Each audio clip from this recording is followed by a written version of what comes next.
ನಮಸ್ಕಾರ ಸ್ನೇಹಿತರೆ, ನಮ್ಮ ನಂಬಿಕೆಗೆ ಸ್ವಾಗತ ಸುಸ್ವಾಗತ. ಸ್ನೇಹಿತರೆ, ಮಕರ ಸಂಕ್ರಾಂತಿಯ ಸಮಯದಲ್ಲಿ ಪುರುಷರು ಅಯ್ಯಪ್ಪ ಮಾಲೆಯನ್ನ ಧರಿಸುವುದು ಎಲ್ಲರಿಗೂ ಗೊತ್ತಿದೆ. ಹಾಗೆ ಮಹಿಳೆಯರು ಕೂಡ ಓಂ ಶಕ್ತಿ ಮಾಲೆಯನ್ನ ಧರಿಸ್ತಾರೆ. ನಂತರ ಆ ಮಹಾನ್ ತಾಯಿಯ ದಿವ್ಯ ಕ್ಷೇತ್ರಕ್ಕೆ ಯಾತ್ರೆ ಹೋಗ್ತಾರೆ ಅನ್ನೋದು ಬಹುತೇಕರಿಗೆ ಗೊತ್ತಿರೋ ವಿಷಯ. ಲಿಂಗ ಭೇದವಿಲ್ಲದೆ ಪುರುಷರು ಮಕ್ಕಳೆನ್ನದೆ ಎಲ್ಲರೂ ಕೂಡ ಮಾಲೆಯನ್ನ ಧರಿಸಿ ಯಾತ್ರೆಗೆ ಹೋಗ್ತಾರೆ.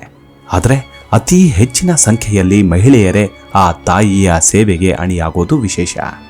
ಬನ್ನಿ ಹಾಗಿದ್ರೆ ಇವತ್ತಿನ ಎಪಿಸೋಡ್ನಲ್ಲಿ ಓಂ ಶಕ್ತಿಯ ಬಗ್ಗೆ ಒಂದಷ್ಟು ಕೌತುಕ ಭರಿತ ವಿಷಯಗಳನ್ನು ತಿಳಿದುಕೊಳ್ಳೋಣ. ಅದಕ್ಕೂ ಮುನ್ನ ನಮ್ಮ ನಂಬಿಕೆಗೆ ನಿಮ್ಮ ಬೆಂಬಲವಿರಲಿ. ಸ್ನೇಹಿತರೆ, ನಾವು ಹೇಳೋಕೆ ಹೊರಟಿರೋದು ತಮಿಳುನಾಡಿನ ಮೇಲ್ಮರುವತ್ತೂರಿನಲ್ಲಿರುವ ಪುಣ್ಯಕ್ಷೇತ್ರವಾದ ಅರುಳ್ಮಿಗು ಆದಿ ಪರಾಶಕ್ತಿ ದೇವಾಲಯ. ಅತಿ ಪುರಾತನ, ಅತಿ ಶ್ರೇಷ್ಠ ಸಿದ್ಧರ ಪೀಠ ಎಂದೇ ಖ್ಯಾತಿ ಪಡೆದಿದೆ. ಈ ಪೀಠಕ್ಕೆ ಸರಿಸುಮಾರು 2000 ವರ್ಷಗಳ ಇತಿಹಾಸ ಇದೆ ಅಂತಲೇ ನಂಬಲಾಗಿದೆ. ಅರುಳ್ಮಿಗು ಆದಿ ಪರಾಶಕ್ತಿ ಸಿದ್ಧರ ಪರಮ ಶಕ್ತಿ ಪೀಠ, ಭಕ್ತಾದಿಗಳ ಕಷ್ಟಗಳನ್ನ ನೀಗಿಸೋ ದೈವಿ ನೆಲೆ. 21 ಜನ ಪುರುಷ ಹಾಗೂ ಮಹಿಳಾ ಸಿದ್ಧರು ಇಲ್ಲಿ ಜೀವಂತ ಸಮಾಧಿಯಾಗಿದ್ದಾರೆ. ಈ ಸ್ಥಳ ಇಂದು ಲಕ್ಷಾಂತರ ಭಕ್ತರನ್ನ ತನ್ನತ್ತ ಸೆಳೆಯುತ್ತೆ. ಇಲ್ಲಿ ನೆಲೆಸಿರುವ ಸಿದ್ಧರು ಹಲವಾರು ಸಮುದಾಯಕ್ಕೆ ಸೇರಿದವರಾಗಿದ್ದು, ಇಲ್ಲಿ ಸಿದ್ಧಿ ಪಡೆದ ತಾಯಿ ಇಲ್ಲಿ ಶಾಶ್ವತವಾಗಿ ನೆಲೆಸಿ ಭಕ್ತರನ್ನ ಪೊರೆಯುತ್ತಾಳೆ ಎಂಬುದು ಈ ಸ್ಥಳಕ್ಕೆ ವಿಶೇಷವಾದ ಮಾನ್ಯತೆ ತಂದುಕೊಟ್ಟಿದೆ.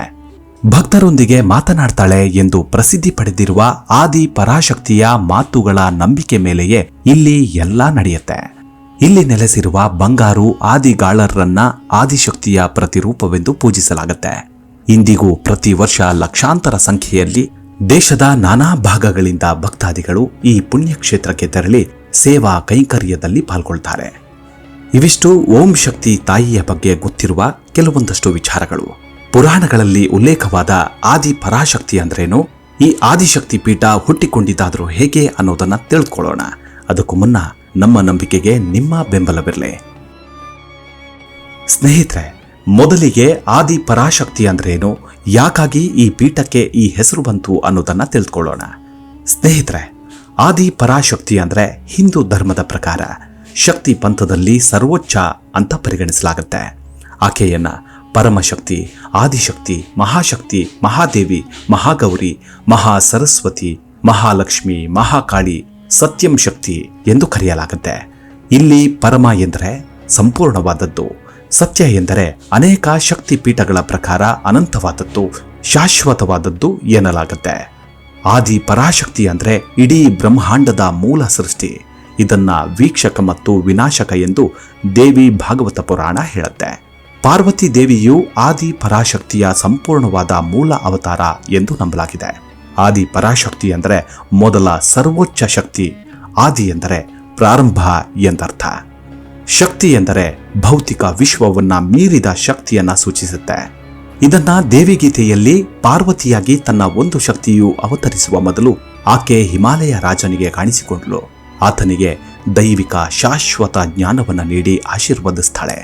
ಆಕೆಯ ಸುಳಿವು ವೇದಗಳಲ್ಲಿ ಪ್ರಾರಂಭವಾಗುತ್ತದೆ ಬಿಟ್ರೆ ಆಕೆಯೇ ಅನಂತಳು ಎಂದು ವಿವರಿಸಲಾಗಿದೆ. ಆ ತಾಯಿ ಮಾತ್ರ ಶಾಶ್ವತ ಸತ್ಯ. ಇಡೀ ವಿಶ್ವವೇ ಅವಳ ಸೃಷ್ಟಿ. ಅವಳು ಮಾತ್ರ ವಿಜಯಶಾಲಿ ಮತ್ತು ವಿಜಯದ ಅಭಿವ್ಯಕ್ತಿ. ಆ ತಾಯಿಯೇ ಪ್ರಕಟವಾದ, ಪ್ರಕಟಿಸದ ಮತ್ತು ಅತಿರೇಕದ ದೈವತ್ವ. ಆದಿಶಕ್ತಿಯೇ ತನ್ನ ವಿರಾಟ ರೂಪವನ್ನ ಹಿಮಾಲಯ ರಾಜನಿಗೆ ತೋರಿಸ್ತಾಳೆ. ಸತ್ಯಲೋಕ ಅವಳ ಹಣೆಯಲ್ಲಿದೆ. ರಚಿಸಿದ ಬ್ರಹ್ಮಾಂಡವು ಅವಳ ಕೂದಲುಗಳು. ಸೂರ್ಯ ಮತ್ತು ಚಂದ್ರರು ಅವಳ ಕಣ್ಣುಗಳು. ಅವಳ ಕಿವಿಯಲ್ಲಿ 4 ದಿಕ್ಕುಗಳಿದುವು. ವೇದಗಳು ಅವಳ ಮಾತುಗಳಾಗಿವೆ. ಸಾವು, ವಾತ್ಸಲ್ಯ ಮತ್ತು ಭಾವನೆಗಳು ಅವಳ ಹಲ್ಲುಗಳಾಗಿವೆ. ಮಾಯೆ ಅನ್ನೋದು ಅವಳ ನಗುವಿನಿಂದ ವ್ಯಕ್ತವಾಯಿತು ಎಂದು ವಿವರಿಸುತ್ತೆ. ಇನ್ನು ಶಕ್ತಿ ಪುರಾಣಗಳನ್ನ ಹೊರತುಪಡಿಸಿ ಆದಿಶಕ್ತಿಯನ್ನ ಆದಿಶಕ್ತಿ ಎಂಬ ಹೆಸರಿನೊಂದಿಗೆ ಇಂದಿಗೂ ಉಲ್ಲೇಖಿಸಲಾಗಿಲ್ಲ. ಆದರೆ ಪರೋಕ್ಷವಾಗಿ ಅವಳನ್ನ ಸರ್ವೋಚ್ಚ ದೇವಿ ಎಂದು ಪರಿಗಣಿಸ್ತಾರೆ. ದೇವಿ ಭಾಗವತ ಪುರಾಣ 4 ವೇದಗಳು ಕಾಳಿಯನ್ನ ಕಾಳ ಸ್ವರೂಪ ಅಥವಾ ಡಾರ್ಕ್ ಎನರ್ಜಿ ಅಂತ ಪರಿಗಣಿಸಲಾಗಿದೆ. ನಾನಾ ಧರ್ಮಗಳು ಇಂದಿಗೂ ಆದಿಶಕ್ತಿಯ ನಾನಾ ಸ್ವರೂಪಗಳಲ್ಲಿ ಆ ದಿವ್ಯತೆಯನ್ನ ಆರಾಧಿಸ್ತಾ ಬಂದಿದ್ದಾರೆ. ಅಂತಹ ಮಹಾನ್ ಸಿದ್ಧರ ಶಕ್ತಿಪೀಠದ ಆರಾಧ್ಯ ದೈವವೇ ಆದಿ ಪರಾಶಕ್ತಿ ತಾಯಿ. ಈ ಸ್ಥಳವನ್ನ ಸಿದ್ಧರ ಪೀಠ ಅಂತ ಕರೆಯಲಾಗುತ್ತೆ. ತಮಿಳು ಭಾಷೆಯಲ್ಲಿ ಸಿದ್ಧರು ಎಂದರೆ ಪ್ರಬುದ್ಧ ಅಥವಾ ವಿಕಸನಗೊಂಡವರು ಎಂದರ್ಥ. ಪೀಠಂ ಎಂದರೆ ಸಿಂಹಾಸನ. ಹೀಗಾಗಿ ಸಿದ್ಧರ ಪೀಠ ಎಂದರೆ ವಿಕಾಸನಗೊಂಡ ಆತ್ಮಗಳ ಸಿಂಹಾಸನ ಅಥವಾ ಮಹಾನ್ ಆಧ್ಯಾತ್ಮಿಕ ಗುರುಗಳು ಎಂದರ್ಥವಾಗತ್ತೆ. ಇಲ್ಲಿ 21 ಸಿದ್ಧರು ಜೀವ ಸಮಾಧಿ ಹೊಂದಿದ್ದಾರೆ. ಇಲ್ಲಿ ಹಲವು ವರ್ಷಗಳ ಕಾಲ ಸ್ವಯಂಭೂ ಮೂರ್ತಿಯನ್ನೇ ಪೂಜಿಸಲಾಗ್ತಿತ್ತು. ನಂತರ 25 ನವೆಂಬರ್ 1977ರಂದು ಗರ್ಭಗುಡಿಯಲ್ಲಿ ತಾಯಿ ಆದಿ ಪರಾಶಕ್ತಿಯ ವಿಗ್ರಹವನ್ನ ಸ್ಥಾಪಿಸಲಾಯಿತು. ಸುಂದರವಾದ ದೇವಿಯ ವಿಗ್ರಹವು 3 ಅಡಿ ಎತ್ತರವಾಗಿದ್ದು 1000 ದಳಗಳ ಕಮಲದ ಮೇಲೆ ಆಸೀನಲಾಗಿದ್ದಾಳೆ. ಅವಳ ಬಲಗಾಲು ಮಡಚಿ ಎಡಗಾಲು ಚಾಚಿದೆ. 1000 ದಳದ ಕಮಲದಲ್ಲಿ ಧ್ಯಾನಸ್ಥಳಾಗಿದ್ದಾಳೆ. ತನ್ನ ಬಲಗೈಯಲ್ಲಿ ಕಮಲದ ಮೊಗ್ಗನ್ನ ಹಿಡಿದಿದ್ದಾಳೆ. ಅವಳ ಎಡಗೈಯಲ್ಲಿ ಜ್ಞಾನದ ಮುದ್ರೆ ಹಿಡಿದಿದ್ದಾಳೆ. ಆಕೆಯ ಕೂದಲನ್ನೇ ಜಡೆಯಂತೆ ಹೆಣೆದು ಕಿರೀಟದಂತೆ ಮೇಲಕ್ಕೆ ಗಂಟು ಹಾಕಿದಂತೆ ಕೆತ್ತಲಾಗಿದೆ. ಇನ್ನು ಈ ಸ್ಥಳ ಪುರಾಣದ ಪ್ರಕಾರ ಈಗ ದೇವಾಲಯವಿರುವ ಜಾಗದಲ್ಲಿ 1960ರ ವೇಳೆಗೆ ದೊಡ್ಡ ಬೇವಿನ ಮರವಿತ್ತು ಎನ್ನಲಾಗತ್ತೆ. ಆ ಮರ ಸ್ರವಿಸುತ್ತಿದ್ದ ದ್ರವವು ಸಿಹಿಯಾಗಿತ್ತು. ಇದನ್ನ ಮನಗಂಡ ಸ್ಥಳೀಯರು ಆ ಮರದ ಬಳಿ ಬಂದಾಗಲೆಲ್ಲ ಅದರ ರುಚಿಯನ್ನ ನೋಡ್ತಿದ್ರು. ಹೀಗೆ ರುಚಿ ಕಂಡವರ ಆರೋಗ್ಯ ಸಮಸ್ಯೆಗಳೆಲ್ಲ ಸಂಪೂರ್ಣವಾಗಿ ಗುಣವಾಗಿತ್ತು ಎಂಬ ನಂಬಿಕೆ ಇದೆ. ಕೇವಲ ಆ ಊರಿನ ಜನರು ಮಾತ್ರವಲ್ಲದೆ ಸುತ್ತಮುತ್ತಲ ಊರಿನ ಜನರು ಕೂಡ ಈ ಮರದ ಬಳಿ ಬಂದು ತಮ್ಮ ಆರೋಗ್ಯ ಸಮಸ್ಯೆಗಳಿಗೆ ಪರಿಹಾರ ಪಡೆದಿದ್ರು. ಜನರು ನಿಧಾನವಾಗಿ ಮರದ ದೈವಿಕ ಶಕ್ತಿ ಮತ್ತು ಅನುಗ್ರಹವನ್ನ ಅರಿತುಕೊಳ್ಳಲು ಪ್ರಾರಂಭಿಸ್ತಾರೆ. ಇನ್ನು ಈ ಮರದ ಬಳಿ ಹಾವಿನ ಹುತ್ತವೊಂದು ಸಹ ಇತ್ತಂತೆ.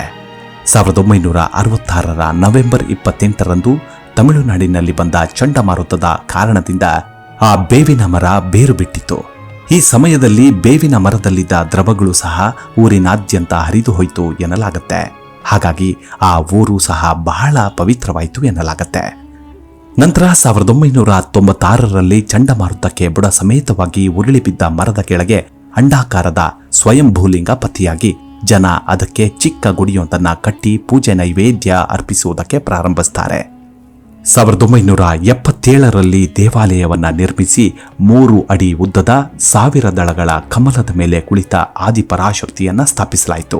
ಪ್ರತಿ ವರ್ಷ ಲಕ್ಷಾಂತರ ಭಕ್ತರು ಮಾಲೆ ಧರಿಸಿ ಇಲ್ಲಿಗೆ ಬಂದು ದೇವಿಯ ದರ್ಶನವನ್ನ ಪಡಿತಾರೆ. ಡಿಸೆಂಬರ್ನಿಂದ ಫೆಬ್ರವರಿಯಲ್ಲಿ ಹೆಚ್ಚಿನ ಸಂಖ್ಯೆಯಲ್ಲಿ ಭಕ್ತರು ದೇಶದ ನಾನಾ ಭಾಗಗಳಿಂದ ಹೆಚ್ಚಿನ ಸಂಖ್ಯೆಯಲ್ಲಿ ಮಾಲೆಯನ್ನ ಧರಿಸಿ ಬರ್ತಾರೆ. ಚಿಕ್ಕವರು, ದೊಡ್ಡವರು, ಮಕ್ಕಳು, ವಯಸ್ಕರು ಎಂಬ ವಯಸ್ಸಿನ ಭೇದ ಭಾವವಿಲ್ಲದೆ ಮಾಲೆ ಧರಿಸ್ತಾರೆ. ಓಂ ಶಕ್ತಿ ವ್ರತಧಾರಿಗಳು ಕೆಂಪು ಬಟ್ಟೆಯನ್ನ ಧರಿಸ್ತಾರೆ. ಯಾಕಂದ್ರೆ ಕೆಂಪು ಅನ್ನೋದು ರಕ್ತದ ಸಂಕೇತ. ಹಾಗಾಗಿ ಎಲ್ಲರ ದೇಹದಲ್ಲಿ ಹರಿತಿರೋದು ಕೆಂಪು ಬಣ್ಣವೇ. ಇಲ್ಲಿ ಎಲ್ಲರೂ ಸಮಾನರು ಎಂದು ಸಮಾನತೆ ಸಾರುವ ಕೇಂದ್ರ ಸ್ಥಾನವಾಗಿ ನಿಂತಿದೆ. ಮಾಲೆ ಧರಿಸುವವರಲ್ಲಿ ಮಹಿಳೆಯರ ಸಂಖ್ಯೆ ಹೆಚ್ಚು. ಇಲ್ಲಿನ ವಿಶೇಷವೆಂದರೆ ಭಕ್ತರೇ ಸ್ವತಃ ದೇವಾಲಯದ ಗರ್ಭಗುಡಿ ಪ್ರವೇಶಿಸಿ ಪೂಜೆ ಪುನಸ್ಕಾರವನ್ನು ಸಲ್ಲಿಸಬಹುದು. ಈ ಶಕ್ತಿಪೀಠದ ಹೆಸರಲ್ಲಿ Malaysia, Sri Lanka, Singapore, Zambia, France ಮೊದಲಾದೆಡೆ 5,000ಕ್ಕೂ ಹೆಚ್ಚು ಮಂದಿರಗಳಿವೆ. ಈ ದೇವಸ್ಥಾನಕ್ಕೆ ಹೋಗುವ ಭಕ್ತಾದಿಗಳು 2 ದಿನ ಮೊದಲು ಮಾಲೆ ಧರಿಸ್ತಾರೆ. ಅದಕ್ಕೂ ಕೂಡ ಒಂದು ವಿಧಾನವಿದೆ. ಶಕ್ತಿ ಮಾಲೆ ಧರಿಸಿ ಬರುವವರು ತಾಯಿ ಆದಿ ಪರಾಶಕ್ತಿಯ ವಿಗ್ರಹದ ಮುಂದೆ ಅಗತ್ಯ ವಸ್ತುಗಳ ಸಮೇತ ಕುಳಿತು ಸಾಮೂಹಿಕ ಪೂಜೆ ಸಲ್ಲಿಸಬೇಕು. ಪೂಜೆ ಮುಗಿದ ನಂತರ ಪೂಜಾ ಮಂದಿರದಲ್ಲಿ ಅಥವಾ ಶಕ್ತಿಯ ದೇವಸ್ಥಾನದಲ್ಲಿ ಪೂರ್ವ ದಿಕ್ಕಿಗೆ ಮುಖ ಮಾಡಿ ಸಾಲಾಗಿ ನಿಲ್ಲಬೇಕು. ಇಲ್ಲಿ ಗುರುವಾಗಿ ಒಬ್ಬರು ಇರ್ತಾರೆ. ಈ ಗುರುಗಳು ತಾಯಿಗೆ ಹೂವಿನ ಅಲಂಕಾರಗಳನ್ನು ಮಾಡ್ತಾರೆ. ನಂತರ ಕರ್ಪೂರದ ಆರತಿ ಮಾಡಿ ತಾಯಿಗೆ ಪೂಜೆ ಮಾಡಬೇಕು. ಹಾಗೆಯೇ ಇಲ್ಲಿ ಪೂಜೆಯ ನಂತರ ತಾಯಿ ಆದಿ ಪರಾಶಕ್ತಿಗೆ ನಿಂಬೆಹಣ್ಣನ್ನ ಹಿಂಡಿ ದೃಷ್ಟಿ ತೆಗೆಯುವ ಪದ್ಧತಿ ಕೂಡ ಇದೆ. ಇದರ ನಂತರ ಗುರುಗಳ ಸ್ಥಾನದಲ್ಲಿರುವವರು ಮಾಲೆ ಧರಿಸಿ ಬಂದ ಭಕ್ತರಿಗೆ ಕುಂಬಳಕಾಯಿ ಒಡೆದು ದೃಷ್ಟಿ ತೆಗಿಬೇಕು. ನಂತರ ಸರತಿ ಸಾಲಿನಲ್ಲಿ ದೇವಿಗೆ ಕರ್ಪೂರದ ಆರತಿ ಮಾಡಬೇಕು. ದೇವಿಯ ಪೂಜೆ ಆದಮೇಲೆ ಗುರುಗಳಿಗೆ ಆರತಿ ಮಾಡ್ತಾರೆ. ತಾಯಿ ಆದಿ ಪರಾಶಕ್ತಿಯ ವಿಗ್ರಹದ ಮುಂದೆ ಗುರುಗಳ ಇರುಮುಡಿ ಮತ್ತು ಮಾಲೆಯನ್ನ ಪ್ರತ್ಯೇಕವಾದ ತಟ್ಟೆಯಲ್ಲಿ ಇಡಬೇಕು.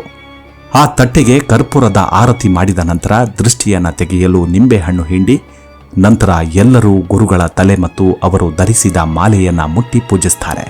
ಈ ಎಲ್ಲ ಪೂಜೆಯ ನಂತರ ಮಂಡಿಯೂರಿ ದಕ್ಷಿಣದ ಕಡೆಗೆ ಮುಖ ಮಾಡಿ ಮಾಲೆಯಲ್ಲಿ ಧರಿಸಿದ ದೇವಿಯ ಪೆಂಡೆಂಟ್ ಅನ್ನ ಬಲಗೈಯಲ್ಲಿ ಹಿಡಿದು ಮಾಲೆಯನ್ನ ಧರಿಸುವ ಪದ್ಧತಿ ಇಂದಿಗೂ ನಡೆದುಕೊಂಡು ಬಂದಿದೆ.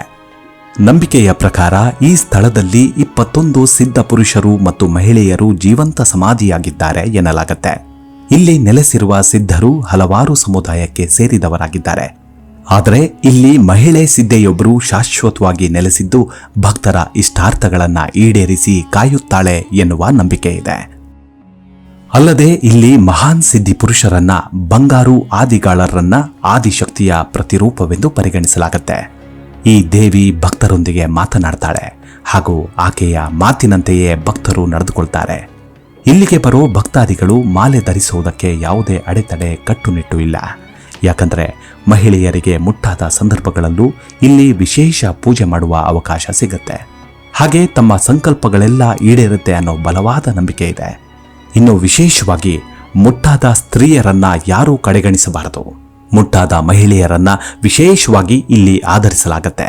ಆದಿ ಪರಾಶಕ್ತಿ ಸಿದ್ಧರ ಪೀಠದ ಮೂಲ ತತ್ವವೆಂದರೆ ಒಬ್ಬ ತಾಯಿ, ಒಬ್ಬ ಮಾನವೀಯತೆ, ಅಂದ್ರೆ ಇಡೀ ಮಾನವ ಜನಾಂಗ ಒಂದೇ. ಈ ವಿಶಾಲವಾದ ಭೂಮಿಯಲ್ಲಿ ವಾಸಿಸುವ ಎಲ್ಲ ಮನುಷ್ಯರು ಮಾತೃದೇವತೆಯ ಮಕ್ಕಳು. ಸಿದ್ಧರ ಪೀಠವು ಶ್ರಮಿಸುವ ಪ್ರಮುಖ ಉದ್ದೇಶವೆಂದರೆ ಶಕ್ತಿ ಆಂದೋಲನ. ಅಂದರೆ ಇಡೀ ಮನುಕುಲವು ಒಬ್ಬ ಸರ್ವಶಕ್ತ ತಾಯಿಯಿಂದ ಹುಟ್ಟಿದೆ. ಆದ್ದರಿಂದಲೇ ಇಡೀ ಮಾನವೀಯತೆ ಒಂದೇ. ಅದನ್ನ ಎತ್ತಿ ಹಿಡಿಬೇಕು, ಪ್ರತಿಯೊಬ್ಬರ ಕುಂದುಕೊರತೆಗಳನ್ನ ತೆಗೆದುಹಾಕಬೇಕು ಅನ್ನೋದು ಮೂಲ ಉದ್ದೇಶ. ಇನ್ನು ಪುತ್ರ ಮಂಟಪದ ಬಲಕ್ಕೆ ಸಪ್ತ ಕನ್ಯೆಯರ ದೇವಾಲಯವಿದೆ, ಅಂದ್ರೆ 7 ಕನ್ಯೆಯರ ದೇವಾಲಯ. ಸಾಮಾನ್ಯವಾಗಿ ಕನ್ಯೆಯರ ದೇವಸ್ಥಾನಕ್ಕೆ ಸೂರು ಇರೋದಿಲ್ಲ. ಹಾಗೆ 4 ಕಡೆ ಗೋಡೆಯುಳ್ಳ ಈ ಕನ್ಯೆಯರ ದೇವಾಲಯಕ್ಕೆ ಚಾವಣಿ ಇಲ್ಲ. ಯಾಕಂದ್ರೆ ಎಲ್ಲರೂ ತನ್ನ ಮಕ್ಕಳೇ, ಯಾರ ನಡುವೆಯೂ ಭೇದವನ್ನ ಹೊಂದಿಲ್ಲ ಎಂಬ ಅಂಶವನ್ನ ಸಾರುತ್ತೆ. ಈ 7 ಕನ್ಯೆಯರು ಕೆಳ ಜಾತಿಗೆ ಸೇರಿದವರೆಂದು ನಂಬಲಾಗಿದೆ. ಆದ್ದರಿಂದಲೇ ಸಪ್ತ ಕನ್ಯೆಯರ ದೇವಾಲಯದೊಳಗಿನ ಪೂಜಾ ಕೇಂದ್ರ ಇಡೀ ಭಾರತದಲ್ಲಿ ಮೊಟ್ಟ ಮೊದಲಿಗೆ ಪ್ರತಿಷ್ಠಾಪಿತವಾದದ್ದು 1974ರಲ್ಲಿ. 7 ದೇವತೆಗಳೆಂದರೆ ಸಪ್ತಮಾತ್ರೆ, ಸಪ್ತಮಾತೃಕೆ, ಸಪ್ತಕನ್ನಿಕಾ ಇತ್ಯಾದಿ. ಎಲ್ಲ ಹಿಂದೂ ಲಿಪಿಗಳು ಮತ್ತು ದೇವಿ ಮಹಾತ್ಮಗಳಲ್ಲಿ ಸಪ್ತ ಕನ್ನಿಕರನ್ನ ಆದಿ ಪರಾಶಕ್ತಿಯ ಅಂಶ ದೇವತೆಗಳೆಂದು ಉಲ್ಲೇಖಿಸಲಾಗಿದೆ. ಲಕ್ಷಾಂತರ ಪರಿವಾರ ದೇವತೆಗಳಲ್ಲಿ ಈ 7 ಕನ್ಯೆಯ ಮಾತೆಯರನ್ನ ಶ್ರೀ ಚಕ್ರ ಚಿತ್ರಿಸಿದಂತೆ ಆದಿ ಪರಾಶಕ್ತಿಯಲ್ಲಿ ವಿಶೇಷ ಸ್ಥಾನವನ್ನ ಹೊಂದಿದ್ದಾರೆ. ಮೊದಲ ಆವರಣದ ಮಧ್ಯದ ಸಾಲಿನಲ್ಲಿರುವ 7 ದೇವತೆಗಳನ್ನ ಸಪ್ತ ಕನ್ನಿಕಗಳಾದ ಬ್ರಾಹ್ಮಿ, ಮಹೇಶ್ವರಿ, ಕೌಮಾರಿ, ವೈಷ್ಣವಿ, ವಾರಹಿ, ಇಂದ್ರಾಣಿ ಮತ್ತು ಚಾಮುಂಡಿಯಂತೆ ಚಿತ್ರಿಸಲಾಗಿದೆ. 8ನೆಯ ಗಂಟು ಮಹಾಲಕ್ಷ್ಮಿಯಿಂದ ಆಕ್ರಮಿಸಲ್ಪಟ್ಟದ್ದು. ಸಾಂಪ್ರದಾಯಿಕವಾಗಿ ಎಲ್ಲ ಹಿಂದೂ ದೇವಾಲಯಗಳು, ಭಾರತದ ಹಳ್ಳಿಗಳು ಮತ್ತು ಗ್ರಾಮೀಣ ಪ್ರದೇಶಗಳು ಯಾವುದೇ ಇರಬಹುದು, ಈ 7 ಕನ್ಯೆಯ ತಾಯಂದಿರನ್ನ 7 ಕಲ್ಲುಗಳಾಗಿ ಪವಿತ್ರಗೊಳಿಸಲಾಗತ್ತೆ. ನಿರಾಕಾರವಾಗಿ ಅವರನ್ನ ಪೂಜಿಸಲಾಗತ್ತೆ. ಈ ದೇವಾಲಯಗಳನ್ನ ಸಾಮಾನ್ಯವಾಗಿ ಕನ್ನಿ ಕೋವಿಲ್ ಎಂದರೆ ಕನ್ಯೆಗಳ ದೇವಸ್ಥಾನವೆಂದೇ ಕರೆಯಲಾಗತ್ತೆ. ಇಂದಿಗೂ ಭಾರತದ ನಾನಾ ಕಡೆಗಳಲ್ಲಿ ಸಪ್ತ ದೇವಿಯರನ್ನ ಪೂಜಿಸಲಾಗತ್ತೆ. ಅವರೇ ಶ್ರೀ ಚಕ್ರ ಪ್ರತಿಷ್ಠಾಪನೆಯಲ್ಲಿ ಆದಿಶಕ್ತಿಗೆ ಬೆನ್ನೆಲುಬಾಗಿ ಕೆಲಸ ಮಾಡ್ತಾರೆ ಅನ್ನೋದು ಸನಾತನ ನಂಬಿಕೆ. ಒಮ್ಮೆ ಸಾಧ್ಯವಾದ್ರೆ ನೀವು ಕೂಡ ಭೇಟಿ ನೀಡಿ. ಇವಿಷ್ಟು ಆದಿ ಪರಾಶಕ್ತಿಯ ಬಗ್ಗೆ ಸಣ್ಣದಾದ ಮಾಹಿತಿ ಅಷ್ಟೇ. ತಾಯಿ ಆದಿಶಕ್ತಿಯ ಆಶೀರ್ವಾದ ನಮ್ಮೆಲ್ಲರ ಮೇಲಿರಲಿ. ನಿಮ್ಮ ಆರೋಗ್ಯದ ಕಡೆ ಗಮನವಿರಲಿ. Take care. ನಮಸ್ಕಾರ.